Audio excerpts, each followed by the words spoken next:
বিসমিল্লাহির রহমানির রহিম। আসসালামু আলাইকুম। সুপ্রিয় বন্ধুরা, কেমন আছেন? ভালো তো? অবশ্যই ভালো, কারণ আমি সকলের জন্য ভালো দোয়া করি।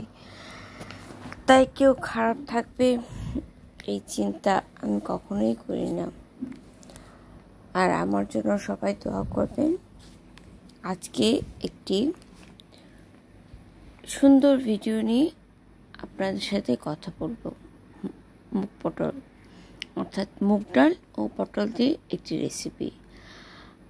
আমি বিশ্বাস করি যে এই রেসিপিটি কম বেশি সকলেই না হলেও অনেক পরিবারেই এটি করা হয়, কিন্তু অনেক পরিবারেই এটি হয়তো করে না। আর আমি এটি আমার মতো করে করেছি, আর আমি যেভাবে করি সেভাবেই আপনাদেরকে করে দেখালাম।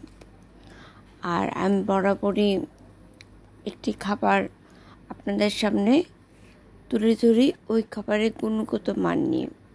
কারণ আমরা একটি খাবার খেলেই মনে করি কি যে খেয়ে ফেললাম তো শেষ, কিন্তু ওই খাবারটির পিছনে কেন খাবো সেটা নিয়ে কিন্তু আমরা খুব কম মাথা ব্যথা থাকে।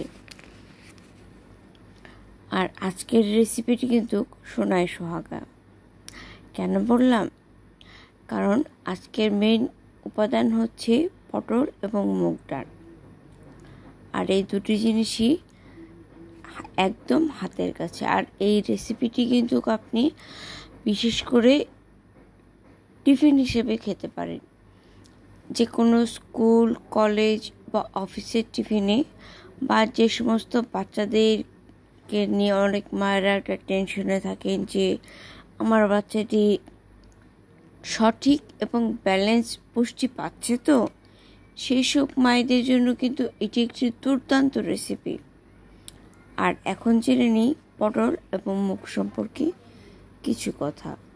পটল এক ধরনের সবজি যা বিশেষ করে পূর্বাঞ্চলে ওড়িশা, পশ্চিমবঙ্গ, আসাম, বিহার এবং উত্তরপ্রদেশে এবং আমাদের প্রিয় মাতৃভূমিতেও চাষ করা হয়। আর মুগ ডাল তো বলাই বাহুল্য। আর এই দুটি জিনিসের কমন বিষয় হচ্ছে এই দুটি সবজি কিন্তু গর্ভবতী এবং যাদের ডায়াবেটিক্স তাদের জন্য বেশ উপকারী। আপনি নিঃসন্দেহে নির্দ্বিধায় অবলীলায় এই দুটি জিনিস খেতেই পারেন। আর এই দুটি খাবার কিন্তু কোষ্ঠকাঠিন্য দূর করতেও অগ্রণী ভূমিকা পালন করে। আর দুটি খাবারে কিন্তু ক্যালসিয়াম, ম্যাগনেসিয়াম প্রচুর পরিমাণে আছে এবং রক্তশূন্যতাও দূর করে। এখন বুঝতে পারলেন তো কেন বললাম সোনায় সোহাগা? আর এছাড়া ওষুধ হিসেবেও কিন্তু বেশ ভালো, আর ত্বকের জন্য বেশ উপকারী। আর কোষ্ঠকাঠিন্য দূর করার জন্য কিন্তু এই দুটি উপাদান আপনার জন্য যথেষ্ট কার্যকরী ভূমিকা পালন করবে। ওষুধের চেয়ে এটি বেশ কার্যকর। তো চলুন কথা না বলি, আমরা আমাদের let's start our delicious journey with the rain cooking cottage. এখানে আমি প্রায় 100 গ্রামের মতো মুগ ডাল নিয়েছি। আর মুগ ডালগুলো কিন্তু অবশ্যই শুকনো খোলায় ভেজে রাখা। আমি সবসময় স্টোর করে রাখি, আপনারাও রাখেন তো? আর এখানে আমি একটি পেস্ট বানিয়ে নেব। আর আপনারা তো জানেন আমি এরকম পেস্ট আকারে মশলা ছাড়া আবার রান্না করতে পারি না। এখানে পানিতে আমি ধনে গুঁড়ো দিয়ে নিচ্ছি, আর দিয়ে দেব একটি বাটা মশলা যেখানে রয়েছে আদা, জিরে এবং রসুন। আর এখানে রয়েছে শুকনো লঙ্কা, হলুদ গুঁড়ো, লবণ অবশ্যই দেব। আর হ্যাঁ, কথা বলতে বলতে একটি অনুরোধ, অবশ্যই আমার চ্যানেলটিকে সাবস্ক্রাইব করবেন। আর হ্যাঁ, উপকারী যদি হয়ে থাকে কথাটি শেয়ার করে দিবেন। আর ভালো লাগলে লাইক করতে মিস করবেন না। আর আমরা এখন রান্নার দিকে ধাবিত হই। চুলায় বসিয়ে দিলাম কড়াই। আমি এখানে পটলগুলো অর্ধেক করে ভেজে নিয়েছি, আর একটু খোসা সহ রাখবেন যাতে পটলগুলো মানে ভাজার সময় চুপসে না যায়। আর খোসাতে কিন্তু ভিটামিন থাকে, যেটা আমরা ফেলে দিই, এটা কিন্তু বোকামি। খোসা সহ খাওয়াটা উচিত, কিন্তু স্বাদের দিক মাথায় রেখে খোসা ফেলে দিতে হয়। তবে যতটুকু রাখবেন ততটুকুই ভালো।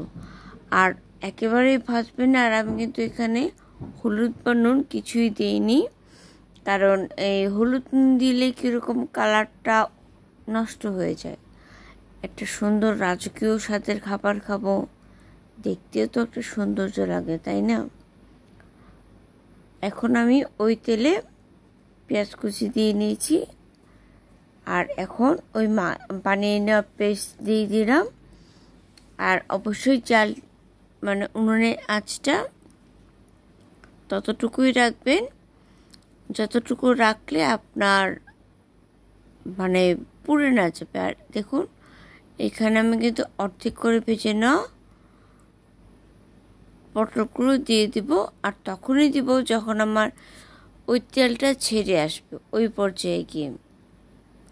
কেমন, দেখুন আমার তেলটা ছেড়ে আসছে। এবার আমি মুগ ডালটা আগে দিয়ে দেব এবং নাড়তে থাকবো। আর এই রান্নায় কিন্তু গরম পানি ব্যবহার করা মাস্ট। কেউ ভুল করে ঠান্ডা পানি দিতে যাবেন না, দিলে আপনার রান্নাটা হয় কালার নষ্ট হবে, না হয় সিদ্ধ করতে সময় লাগবে, আপনি ইমব্যালেন্স হয়ে যাবেন। আর অবশ্যই এই রান্নাটা শিশুদেরকে করে খাওয়াবেন। আসলে বাচ্চাদের হয় কি যে একটু ভ্যারিয়েশন হলে তাদের খাওয়ার একটা রুচি হয়।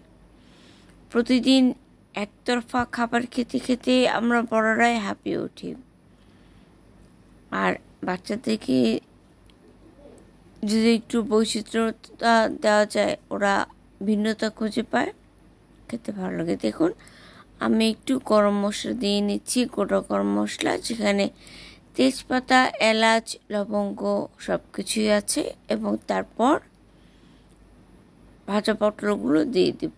আর এখানে কিন্তু বলে রাখি, পানিটা অবশ্যই গরম পানি, এবং এখানে সময় কম করে হলো 10 মিনিট। আর এই পর্যায়ে দিয়ে নেব কাঁচা লঙ্কা এবং ধনেপাতা কুচি। আর আমি এখানে ঘি দেইনি, আপনারা চাইলে দিতে পারেন, কারণ ঘি আসলে হজম এবং পুষ্টির উপর ডিপেন্ড করে।